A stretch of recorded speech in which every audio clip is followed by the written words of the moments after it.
Good evening, I'm David Kramer at the National Weather Service with Alaska statewide weather.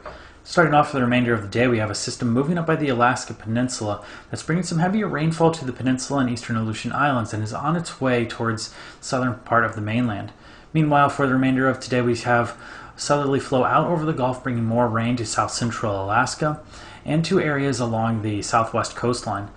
We are going to have continued rain up the coastline from a low that's near the St. Lawrence Island area and a rain and fog mix from the Norton Sound area through Point Hope area. We'll also have rain along the Arctic coastline as well as into the Brooks Range.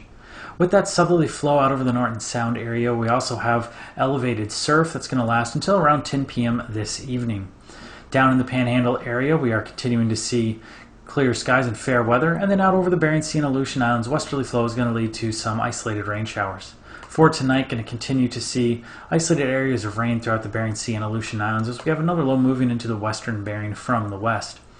Our low that was out by the Alaska Peninsula is now pushed into the Bristol Bay area and is bringing some heavier areas of rain throughout southwest Alaska, the Alaska Peninsula, Kodiak Island, and south central Alaska.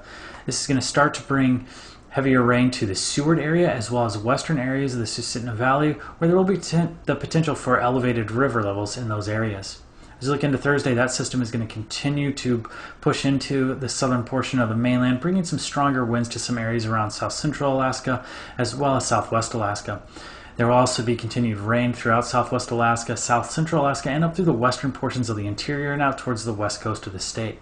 Up in the Brooks Range, we'll see some lighter rain with some potential for snow in the higher elevations, and then areas of fog along eastern portions of the Arctic coast and down much of the west coast as well. High pressure out over the Panhandle area will keep fair weather for the Panhandle, and then continuing to see some lighter rain showers throughout the Bering Sea and Aleutian Islands. On Friday, a new low will be pushing south of the eastern Aleutian Islands, bringing some rainfall to the eastern Aleutians as well as the Alaska Peninsula, and then widespread westerly flow over the southern half of the mainland will bring rain throughout southwest Alaska, south central Alaska, and much of the interior as well. Then low pressure stretching from the Kotzebue Sound area up to the Kaktovik area will bring some rain and snow to areas further to the north in the state, with some of the higher elevations seeing that snow. Low-lying areas should be primarily rain. Down in the Panhandle area, we'll finally start to see some rain return to the area on Friday. With Alaska statewide weather, I'm David Kramer.